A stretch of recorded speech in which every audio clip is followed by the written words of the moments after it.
عمیق‌تر بکنن، آموزش بدن و انسان‌ها رو مطیع سیستم موجود باید.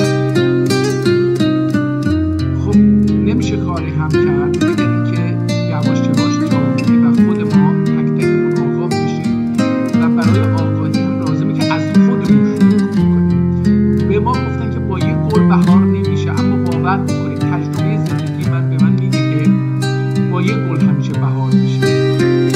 مثلا شما وقتی اواخر زمستان تقریبا اواخر اسفند شما میبینید که یک متر برف داره ولی یه جاش سوراخ این برف و در زیر یه گلی داره شما میکنید و اون برف رو آب کرده و این نماینده یک بهاره که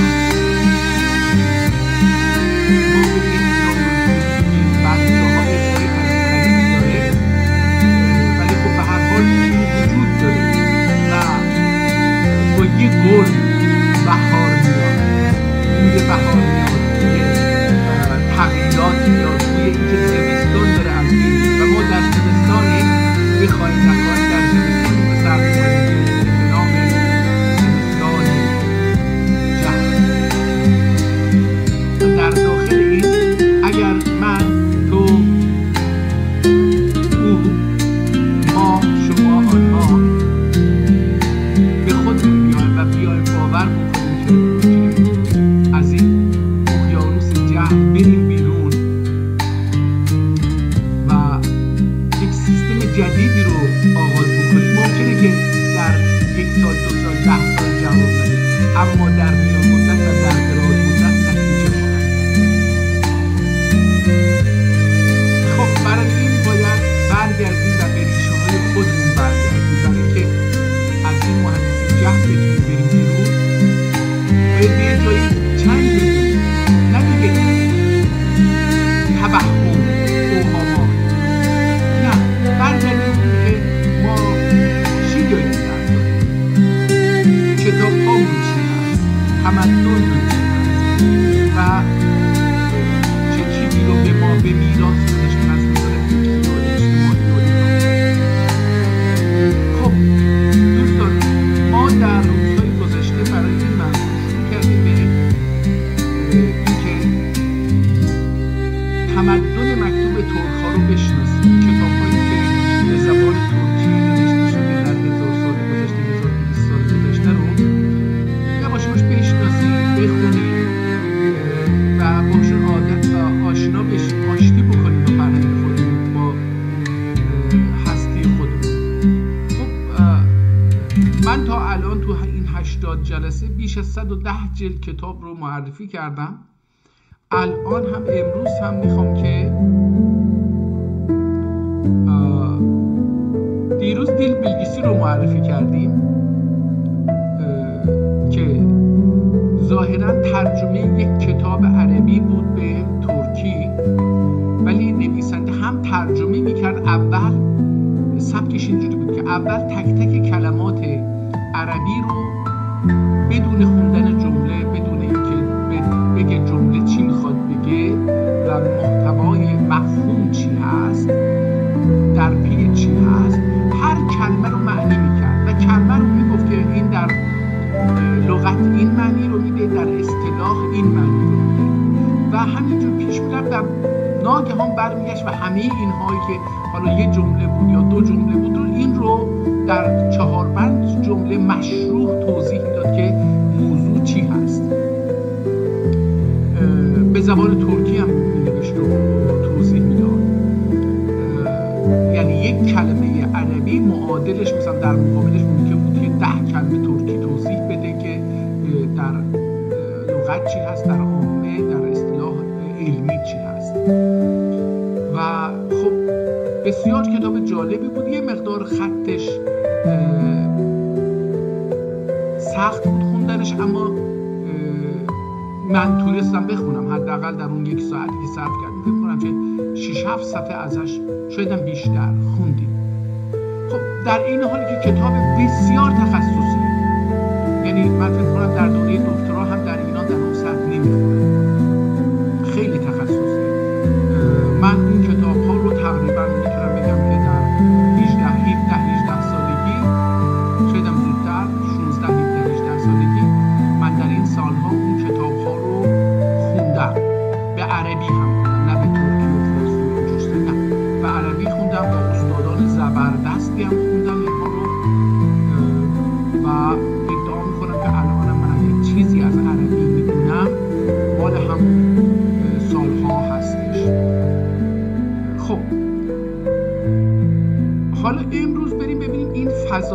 علم و علما چی هست. این کتاب جدیده، تاریخی که براش زدن. من یک کتاب دیگرم باز بکنم برای اینکه احتمالاً اگر البته این هم 236 صفحه است، یکم این طب شفا رو یه بار یک کتابی مثل این رو خونده بودیم، حالا دوباره ببینیم چی هستش دیگه. خب اول این کتاب طب چیز رو بخونیم. این جدیده، عکسایی که تو این کتاب هست مال تفنگ، عصر تفنگه و تفنگ برنو هست فکر کنم، اگر اشتباه نکنم برنو باید باشه. من خیلی با کتاب ها آشنا نیستم و در اینجا هم سربازان خارجی رو میبینیم، هم حالا وطن و زازیف پسیانده گنچلرمیس. اینا هم احتمالاً ببینید الان اینجا 4 نوع لباس ترکی رو شما میتونید ببینید که حالا نمیدونم، من دقیقا نمیدونم بگم که این کدوم منطقه است.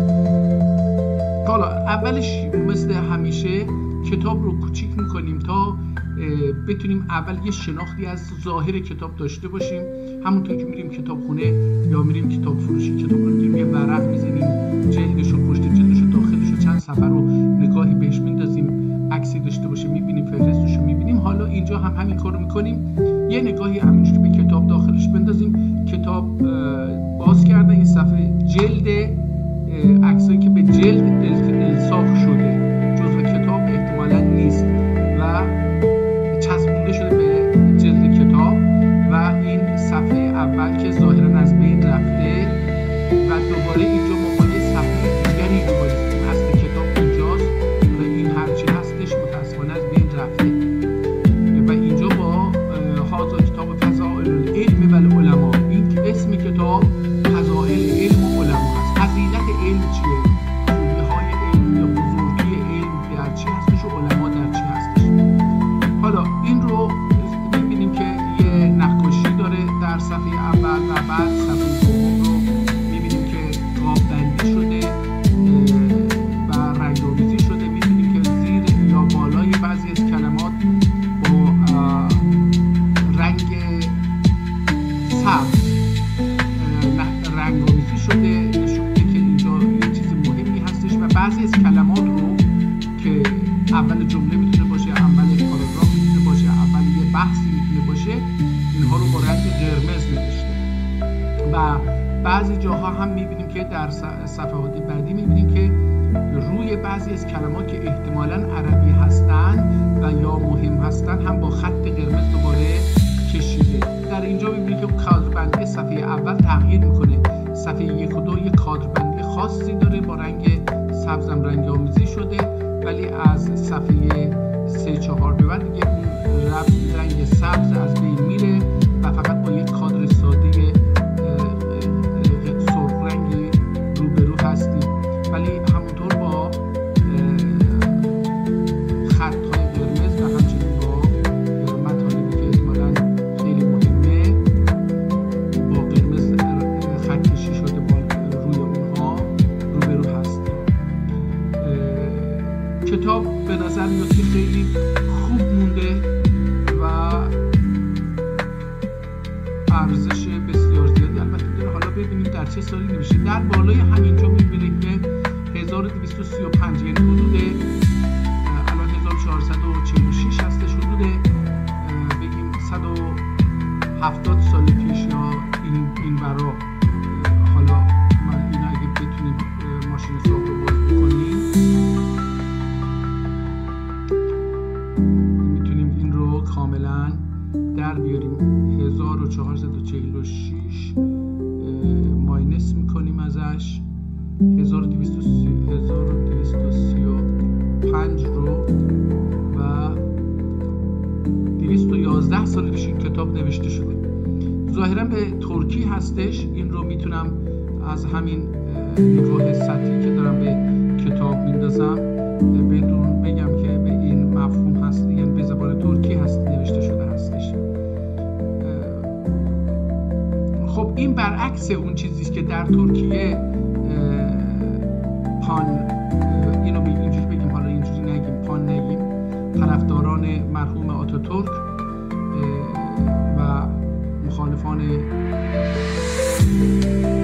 عثمانیه اعلام کردن که عثمانیه با زبان ترکی مخالف بوده و اصلا با ترک‌ها مخالف بوده. جالبه که یه چنین ادعای بسیار عبثی رو وارد کردن و این نمیدونم حالا اونجا وارد شده یا دیگر کشورها این کارو کردن، ولی به هر حال یه چنین حرف عبثی رو وارد کردن. ما می‌بینیم چند سال پیش شد که دیدید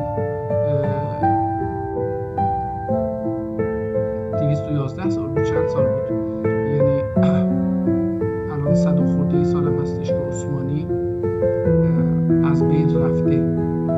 در نتیجه میتونید ببینید که عثمانی اواخرش زبان کتاب‌های ترکی بسیار مهمی رو میداده بیرون. خب این کتاب رو حالا احتمالاً بتونیم ازش یه تاریخ چیزی در بیاریم. به صفحه آخر رسیدیم، حالا برگردیم و این کتاب رو تلاش بکنیم بخوندن. من این کتاب رو بزرگ میکنم که یه مقدار راحت‌تر بخونم. هذا کتاب فضائل العلم والعلماء. بسم الله الرحمن الرحیم. الحمد لله الذي فطر السماوات والارض و نور بنور المعرفة قلوب العارفین و جعل العلماء ورثة الانبیاء و المرسلین. حالا اینو کی گفته که علما ورثة الانبیاء؟ اصلا یه حدیث هست. علما ورثه هیچ کس نیست، یه حدیثی خود این ملاها ساختن احتمالاً. و جعل العلماء ورثة الانبیاء. و علما هم علمای دین نیست. علما منظور هر کسی که در یک رشته تخصص داشته باشه میشه عالم. و جعل العلماء ورثة الانبیاء و المرسلین و فهم و شرفهم. حالا ببینید شرفهم رو خیلی جدا نوشته بود. من اینو داشتم میترسیدم که بخونم شلر فهم و بعد دیدم که نه این نمیشه، ادامه‌ش هم عربیه. و شرفهم به شرف العلم علی سایر المؤمنین و الصلاة علی رسوله المرتضی و به حبیبه المجتبی محمد المصطفى و علی آله و اصحابه اهل التقی و النقا. و بعد تا اینجا عربی بود، سلام و صلوات برای این و اون بود و حضرت رسول. و بعدو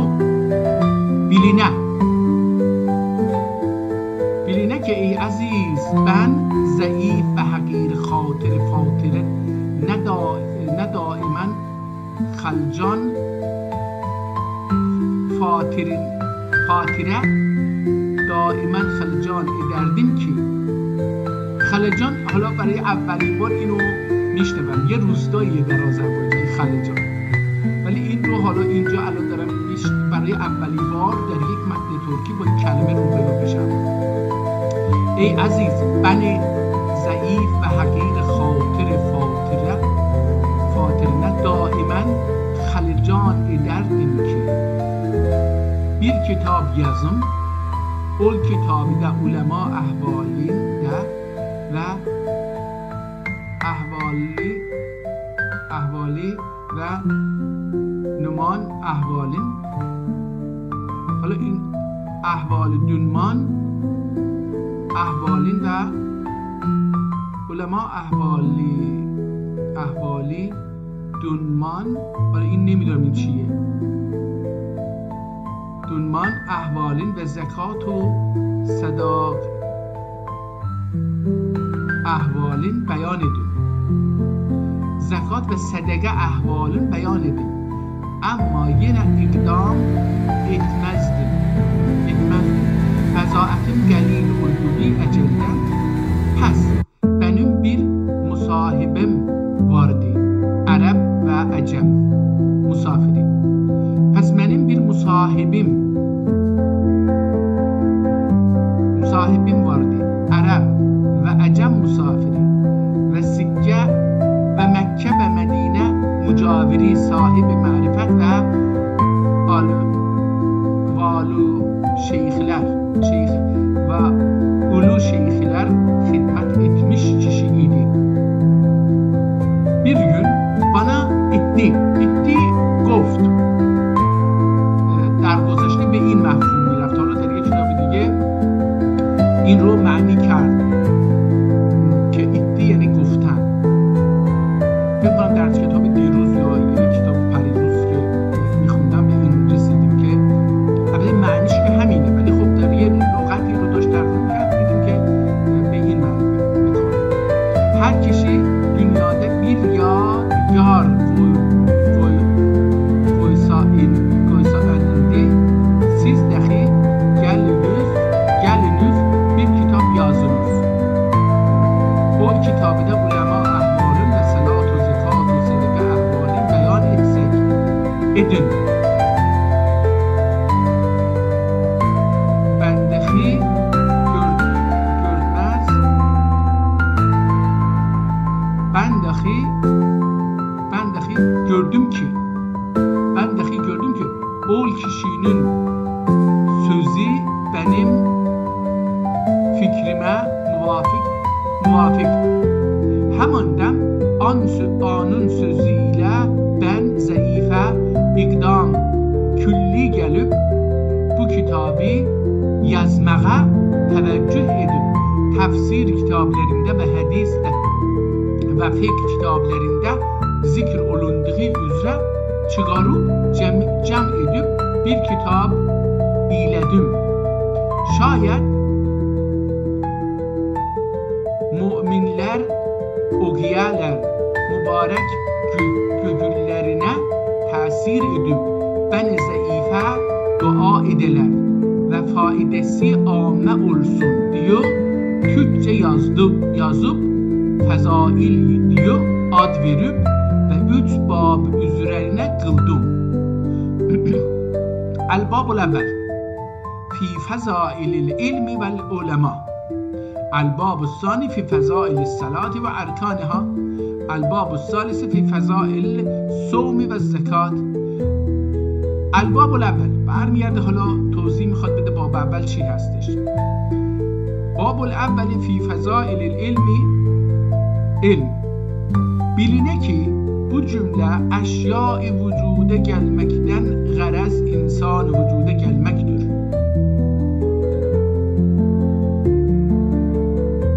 Ve her nesne ki alem içinde anın vücudi insan vücudine tabi olup ondan ötürü gelmiştir ve dahi her nesnenin kemali insan olmaktır ve insanın kemali hakkı vasıl olmaktır. Pes insanı vücudundan maksud Hakkı Teala'nın zat ve sıfatın bilip cehaleti gire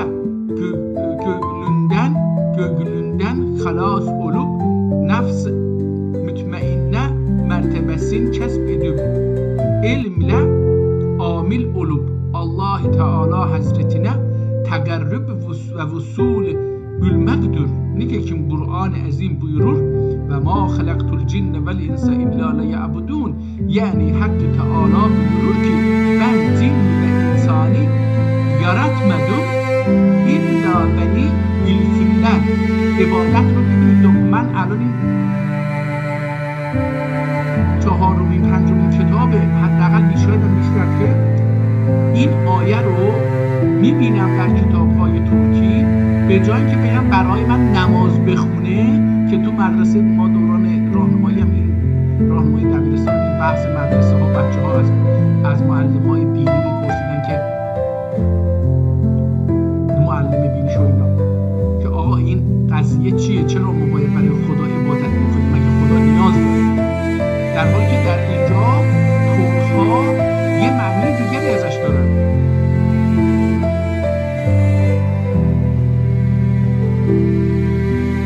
و ما خلقت الجن والانس الا لیعبدون. یعنی حق تعالی buyurur ki ben cin ve insani yaratmadım illa beni bilsinler bana ibadət qılsınlar üçün yarattım demək olur. İnsanın yaradılmasından məqsud havai nəfsə tabi olub quvay şəhvaniyyə arzuların işləmək deyildir. Bəlkə ilahi Allah'ı bilib ilmi nur ilə münəvvər olub və təqva libası ilə müzəyyən və mücəlla olub haqqa vasil olmadır. Nitekim Resul Hazreti aleyhisselam buyurur kuntu kunzan məxfiyyən və əhbəbtu an a'rifa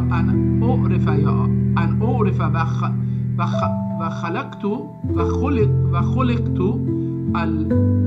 حالا اینجا الخلق لا عرفه یه چیزی، یعنی حدیث قدسیdir. Hadis qudsidir ki Haqqı Teala deyir ki ben bir kezler türabidim.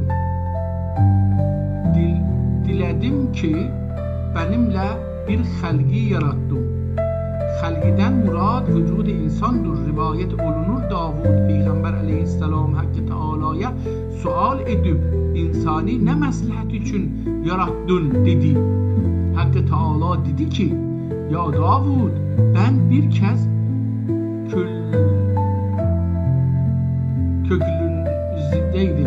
köklünüzdeydim.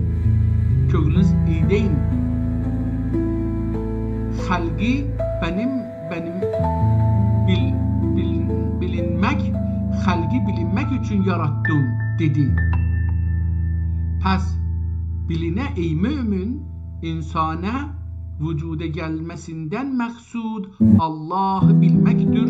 Allah'ı bilmek dahi olmaz illa amelle olur. Nitekim Allah Teala Kur'an'da buyurur ki Şahidallahu ennehu la ilahe illahu ve vel melaiketu ve ulul ilm. Yani Hakkı Teala buyurur ki Allah şehadet ve tanlık eder ki ve tanlık eder. Şehadet ve tanlık şehadetin manası. Manayı şehadet hastış der Türkçe tanlık. Yani tanıklık aslında. Hala ince tanlık eder diye Allah birdir ve Allah'dan gayri Allah yoktur ve mabudiyete müstehak yoktur. İllallah vardır. Ve dahi benim bir lekme ve meleklerime hala این bir lekme ve meleklerime yani çi bir lekme رو نمیفهمم ولی meleklerime رو میفهمم ve ilm üstü kullarım şehadet kılırlardı demek olur. Pes Hakkı Teala kendidir lakin şehadet etmekte firiştelerin ve alemi kullerin kendiye mukabil kıldı. Zira alimlerin Allah-u Teala Hazretini bildiği delil akli ve delil nakli ile dür. Sair müminlerin bildiği ancak delil nakli ile dür. Alimlerden işitmek iledir. Bilin ki ey mümin ilm bir nuridir. Allah sıfatlerinden bir sıfattir. Hakkı Teala Hazreti Adem'i ilmi sebebiyle firişteler üzerine afzal ve mükerrem kıldı. Nitekim Hakkı Teala Kur'an'da belası buyurdu. Hala تا اینجا این 3-4 صفحه رو خوندیم. به نظر من کتاب بسیار راحت و جالبی هستش. من حالا از هر 30 صفحه یک تلاش میکنم یک صفحه بخونم. الان اینجا صفحه 30 رسیدیم.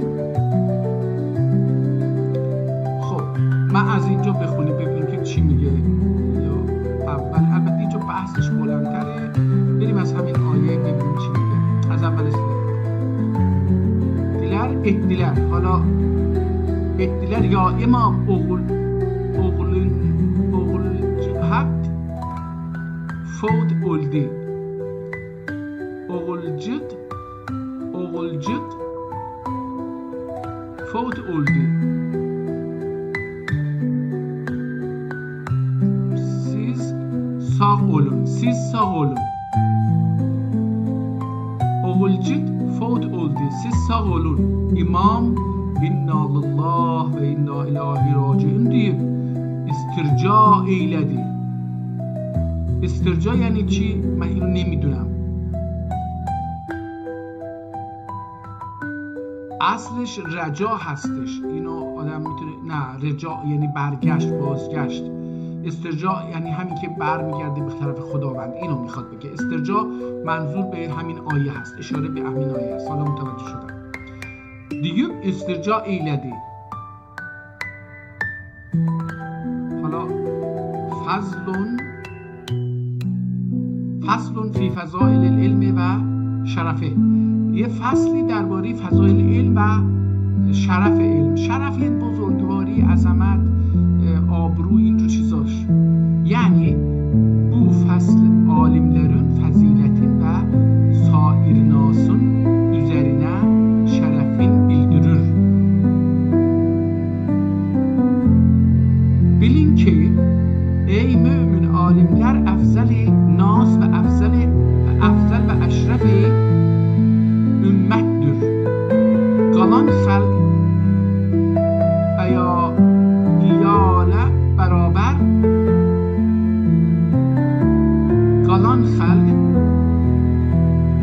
iyale beraber değildir.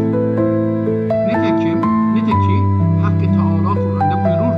Kâle hal yestevillezîne ya'lemûne vellezîne la ya'lemûn. Yani ya Muhammed ki ve sana iman bu Mekke ve sana iman getirenlere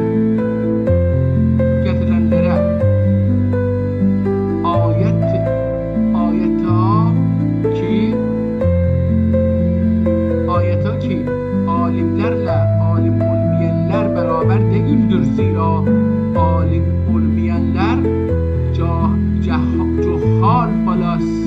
cuhal bil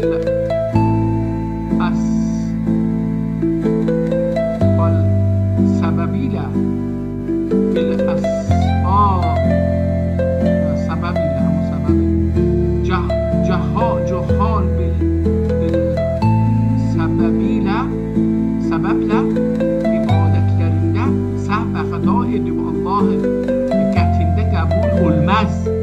خیلی چرند پرند میگن بعضی از این نویسنده ها از طرف خداوند دارن چیز میکنن، در حالی که مولانا در اون شعر مشهورش که برای چوپان میگه خیلی جالبه، میگه که دید موسی شبانی را به راه تو همی گفتی خدا و اله تو کجایی من شوم تا چاکرت چارقت دوزم کنم شانه سرک. خب اگه اینو مثلا قرار بگیریم که مثلا عبادت چرا اینجا مثلا یه چیزایی میگن بعضی از اینها به خاطر اینکه میخواد بگه علما افضلن. خب آقا افضلن، حالا اینو دیگه به یه شکل دیگه بگو، نه این به شکلی که مثلا مردم جاهلن. البته مردم جاهلن، این یه حرف درستیه، این واقعیتیه. یعنی اکثریت مردم حتی اونایی که درس خوندن جاهلن. جهل یه چیزیه، علم یه چیز دیگه است. ممکن که یکی درس خونده باشه، یه ملایی درس خونده باشه جاهل باشه. در یک کتابی که دیروز فکر کنم خوندیم در اونجا گفتش که علمای عامل در ایران شما یه ملا پیدا بکنید که عامل باشه. ayete ki alimlerle alim olmayanlar beraber değildir. Zira alim olmayanlar cuhal bil sebeple ibadetlerinde sahv ve hata edip Allah katında kabul olmaz. چرا؟ اینو از کجا فهمید؟ و تامو به مستحق اولوزlar ve Hazreti Resulü'den sallallahu aleyhi ve sellem rivayet olunur ki el alimu habib حبیب الله ولو کان فاسقا. چقدر میگم، یعنی یا اومده یه حدیث درست کرده برای خودش که العالم حبیب الله ولو کان فاسقا. الان ایرانی هم همین ملاهای ایران همین حدیث ها رو چیز کردن، آقا بله ما چیزیم حبیب اللهیم حتی اگه فاسق باشیم. والجاهلو عدو الله ولو کان زاهدا. البته اینجاش جالبه، جاهل عدو الله هستش حتی اگر جاهل زاهد باشه. یعنی عالم Allah dostidir eğer ki fasik dahi olursa ve alim olmayıp cahil külağında bu alim olmayıp cahlin ben cahil olam cahil o cahl sebebiyle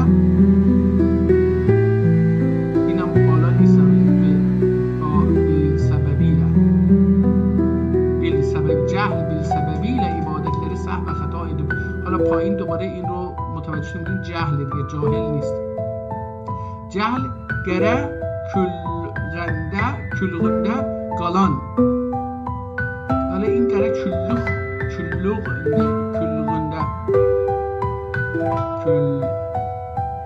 احتمالاً کلگه باشه، اینجا küllük باشه. Gere külgünde kalan Allah düşmenidir. Eğer abid dahi olursa. Alimler bu hadisin şerhinde eder alim fasık Allah dostu olunmak sesinidir. Hala اینجا یک کلمه نوشته که خیلی کامل معنیsindendir احتمالاً. Dostu olmanın ma'nisindendir.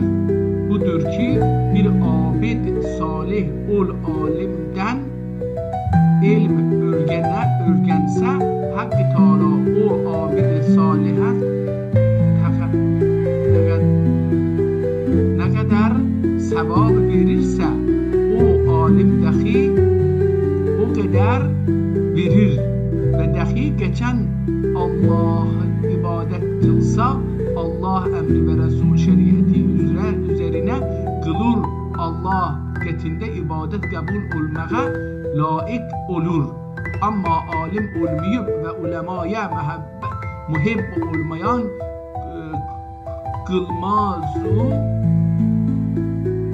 ibadet kılmaz ve ibadet ne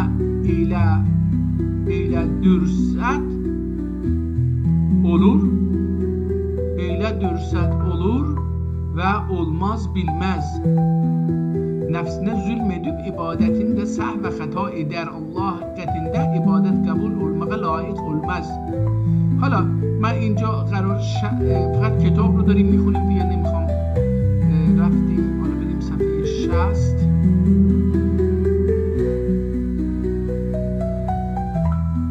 این zahir olmak ahval kıyamettendir. Nitekim Resul Hazreti buyurur. İnna men min iştirat as-saat en yerfa'al ilme ve yazhara'l cehl. Yani tahkik kıyamet alametindendir. İlm getirilip cehl zahir götürülüp cehl zahir olmak. Pes bir alim vücuda gelse anın cümle aleme faidesi ve siyasi erişir. اینجا درسته. مثلا ادیسون به همه دنیا خدمت کرده، اونایی که دارو درست کردن و اینا همشون به همه دنیا فایده. و bir alim dünyadan gitse cümle aleme zulmet hasıl olur. Niteki Resul Hazreti Aleyhissalatu Selam buyurur.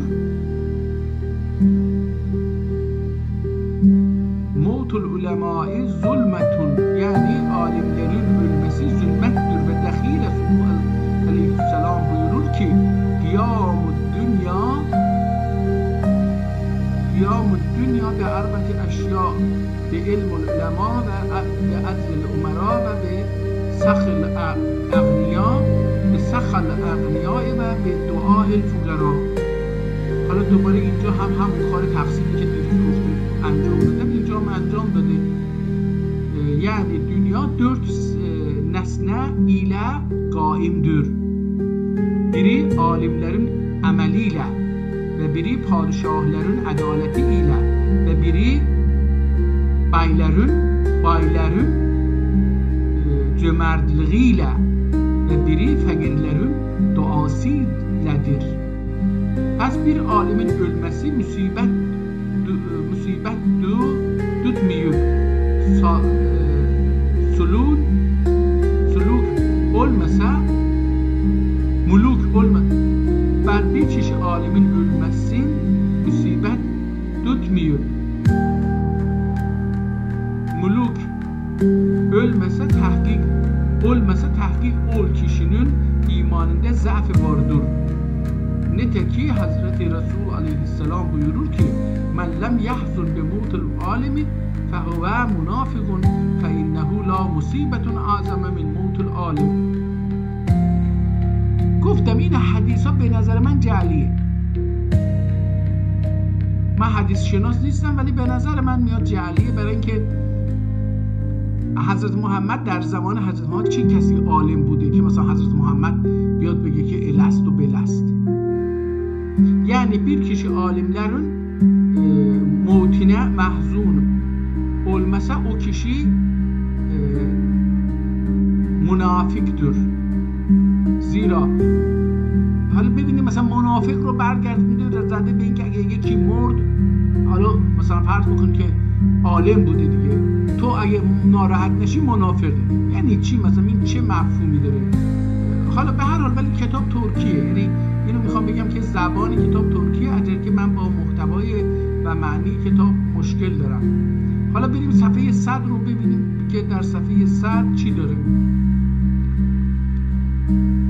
حالا این با یک کلمه قبلی رو میخونیم.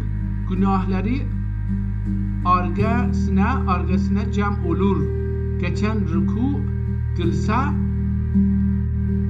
son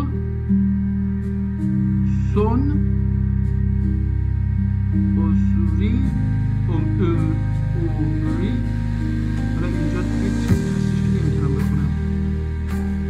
Üzerine cem olur. Geçen secde ile günahları yere dökülür. Pes namaz kişinin günahlarına kefarettir. Niteki Resul Hazretinden rivayet olunur ki ma min muslimin yetahhara feyetemmet tuhurul lezi kataballahu aleyh feyusalla hazihi salatel khams illa kanet kefaratun lima yenha beynehunne. Yani hiçbir mümin yoktur ki abdest alet dahi 5 vakit namaz kıla ve mal ragat ilya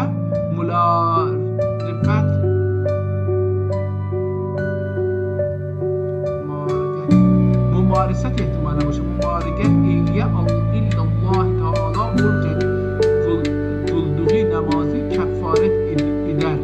O 5 vakit namaz ötesinde işlediği günah sagaire emdiği mümin namaz kişinin geçmiş günahlarını yücedir ve gelecek günahlarından saklayıcıdır. Niteki Hakkı Teala Kur'an'da buyurur ki inne salate tenha anil fahşai vel münker. Yani namaz kişiyi günahlardan ve yaramaz nesnelerden yığlandırır. Bu ayetin tefsirinde rivayet olunur ki Ensari'den bir kişi var idi, daim 5 vakit namazı Resul aleyhisselam hazreti ile kılırdı. Ama gene daim fisk üzere olurdu ve günahı kebairden ve segairden ne ki var ise ne ki var ise işlerdi. Bir gün bu kişinin hali Resul Hazreti o günde hikayet olundu. Ettiler ya Resulullah peşbet kılır ama yine fisk üzerinde ve günah işleyicidir. Resul Hazreti Aleyhisselam mübarek lütfünden buyurur ki inne salata setenha, yani tahkik on ki namazı ani günahlardan yağlandırır. این یغلندرون هم برای اولین باری که در این مدتی که کتاب ها رو شروع کردم خوندم به معنی نگه داشتن و صفحه 70 این کتاب که میشه صفحه 140 رو بریم صفحه 150. حالا خب صفحه 150 رو ببینیم که اینجا به نظر من کتاب بسیار ساده نوشته شده. حالا چه ما بپذیریم متن کتاب رو چه نپذیریم، کتاب به زبان ترکی هستش و خیلی هم زیبا نوشته شده. فصل فی بیان تارک الصلاة، یعنی bu fasl namazı terk edenlerin halin bildirer ya bildirir. Biline ki ey mümin bir kimse namazı qasdiyle terk eylesə İmam Şafii Hazreti qətində kafir olur. حالا این هم مثلا نماز جزو چیز نیست، شروط اسلامیت نیست. لا اله الا الله و اشهد ان محمد رسول الله تموم شد. حالا نماز نخون چرا باید کافر بشه؟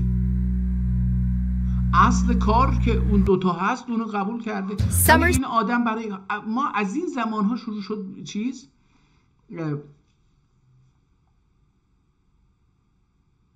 عبادات ظاهری بل علم پیشی گرفت. از این لحظه ها İmam Şafii Hazreti qətində kafir olur. Yəni kafirlər uqubətinə müstəhəq olur.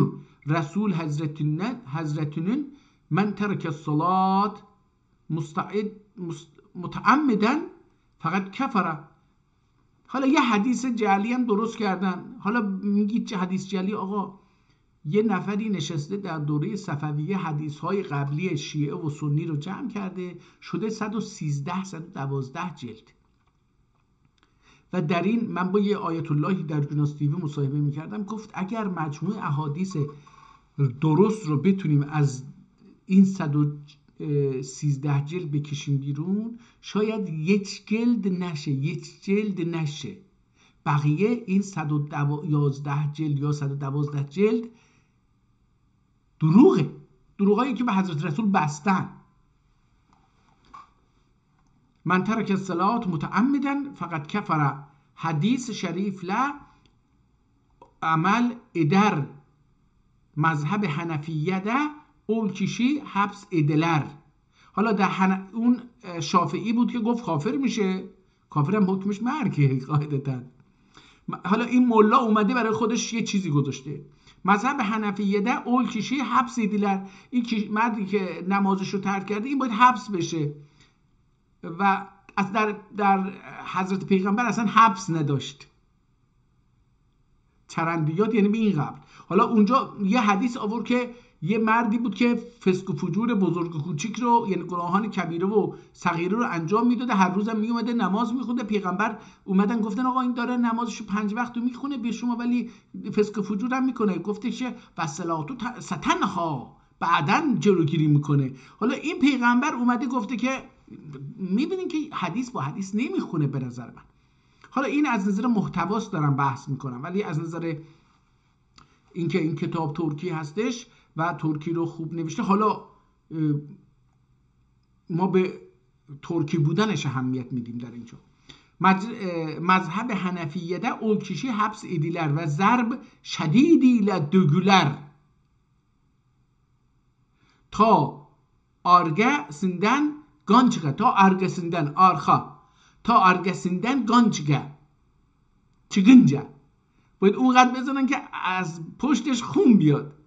تا ergesinden kan çıkınca ondan sonra bir kere kökülük yerde haps gerek günlük yerde haps ederler ve zerb şedid ile dögeler ta namazı terk etmeye ki tövbe edince pes biline ki namazı terk eylemek ulu günahtır ve kafirler sanatler nedendir ve Halid dili ile günde 5 kere Allah Teala'ya ben sana asiyim ve emriyle Halid diliyle yani با به طور ضمنی داریم که انگار که Halid diliyle günde 5 kere Allah Teala'ya ben اینجوری میگه ben sana asiyim ve emrine muti değilim demek. Cabir radıyallahu anh Resul Hazretinden rivayet eyler ki beynel abd ve beynel kufr terkus salat yani kulun iman ile küfrü arasında vasitesi namazı terk etmektir. آقا اصلا خیلی نمیدونم این مغز بعضی ها پاره سنگ برمیداره. نماز شرط مسلمانی نیست. تموم شد. شرط اسلام 2 تاست. بقیه رو ملاها چپوندن به دین و تاریخ و انسان ها. حالا küfür arasında vasıta namazı terk etmektir. Yani bu hadis ile zahir manası budur ki bir kişi namaz kılsa mümindir ve namazı terk eylese kafirdir. Ve bir hadis dahi Resul Hazreti buyurur ki men terke salat el fecri teberra'uhu minhul iman ve men terke salat el zuhri teberra'uhu minhul Kur'an ve men terke salat el asri تبرأه منه الملائكة ومن ترك منه صلاة المغرب منه الأنبياء والمرسلون ومن ترك الصلاة العشاء تبرأه منه الله تعالى رسول حضرتی علیه السلام. حالا این هم یه حدیثی که داره توضیح میده. خوبی این کتاب اینه که حدیث ها رو به ترکی ترجمه میکنه، خوب هم ترجمه میکنه. بریم صفحه 100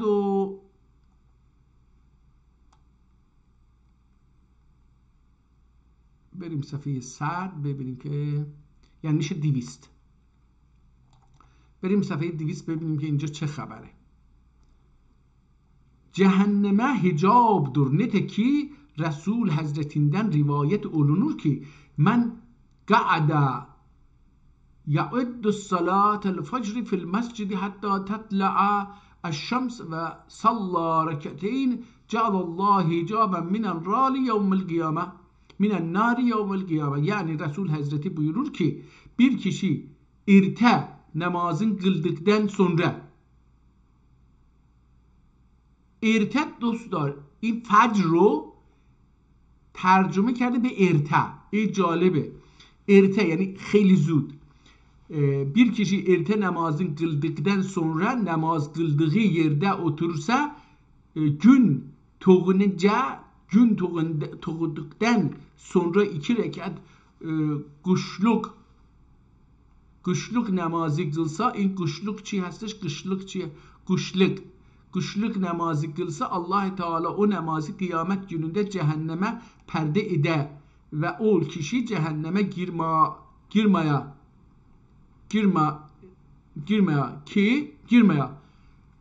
koymaya, cehenneme girmeye koymaya Hakkı Teala o namazı herşe cennete koyar. O namaz hürmetine cennete koyar. Nete ki Resul Hazretinden rivayet olunur ki lil cennete babun yugalu leha babul zuha فاذا کان یوم القیامت نادا منادا این الذین كانوا یدمون على الصلاة الضحى هذا بابكم و قادم دخلوا فادخلوها یعنی cennetin bir kapısı vardır. Adı Zuhadır. Geçen kıyamet günü olsa bir münadi nida edip eder ki yani şul kimseler namazına muvazibet edip daim kışlık namazın kılırdılardı. Pes ol kimseler gelsinler işte bu kapıdan cennete girsinler imdi ey mümin. اینا همش دوباره از این چرند پرندیات دیگه. برای اینکه آقا ما اون کتابی که از حضرت حالا اسمش یه لحظه ذهنم رفت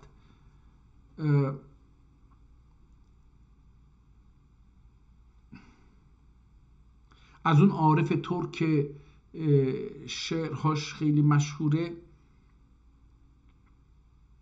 من کتاب اشعارشم دو سه تا کتاب اشعارش و دیوانشو خوندیم به ترکی ایشون وقتی خدا رو داشت نقد میکرد خدا رفتار خدا رو اون اصلا با اینا نمیخونه دو تا درک متفاوته یکی خب بریم صفحه 100 صفحه آخر رو بریم بخونیم من با این ملاها مخالفم نمیدونم حالا نظر من بر این هستش خب بذار ببینیم این کتاب رو خیلی خوب خوندیم آقا 53 دقیقه خیلی خوب خوندیم کتاب رو نک آخری ویران علوب محلی شیء یرجع الى اصله موجبین جا ما سوایی حق فنا bülse gerektir. Mümin oluna layık budur ki Allah mümin olana layık budur ki Allah buyuran vaxtdən bir qədəm təşrə olmaya. Təşrə çi میتونه باشه دوستان؟